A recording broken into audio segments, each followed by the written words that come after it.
J'invite le ministre Philippe Baptiste et le ministre Wang ainsi que le ministre Jean-Noël.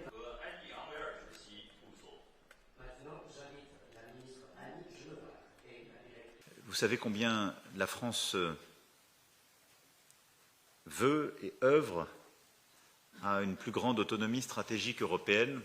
Et dans ce cadre, nous souhaitons travailler dans un esprit positif avec la Chine sur la base d'une relation équilibrée, fondée sur l'égalité et le respect mutuel. Et c'est exactement ce qui a nourri nos discussions de ce matin. Merci, Monsieur le Président. Maintenant, j'invite le Président Emmanuel Macron à prendre la parole. J'espère que la Chine pourra se joindre à notre appel et à nos efforts pour parvenir dans les meilleurs délais à tout le moins un cessez-le-feu sous la forme d'un moratoire sur les frappes visant les infrastructures critiques. C'est clé pour l'hiver qui vient, puisqu'aujourd'hui, les infrastructures civiles et en particulier énergétiques sont toujours sous le feu russe, mais plus largement que nous arriverons à œuvrer ensemble pour cette paix juste et durable, c'est-à-dire respectueuse du droit international.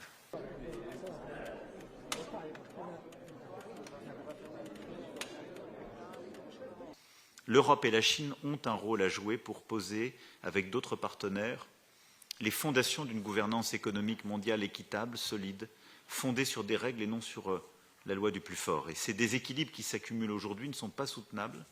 Ils font courir des risques de crise financière. Ils mettent en péril notre capacité à croître ensemble. C'est pourquoi je suis convaincu que nous avons à gagner, à mieux nous coordonner. Et l'accord d'ailleurs qui a été signé aujourd'hui, les accords, vont dans ce sens, qui permettent de rétablir des termes d'une coopération bilatérale, mais aussi d'un dialogue multilatéral plus coopératif. L'Europe doit se réformer pour être plus compétitive et investir davantage. La Chine doit poursuivre cet agenda de renforcement de sa consommation domestique. Et nous devons trouver un cadre pour accroître les investissements directs chinois en Europe et en particulier en France, créateurs de valeur ajoutée et d'emplois.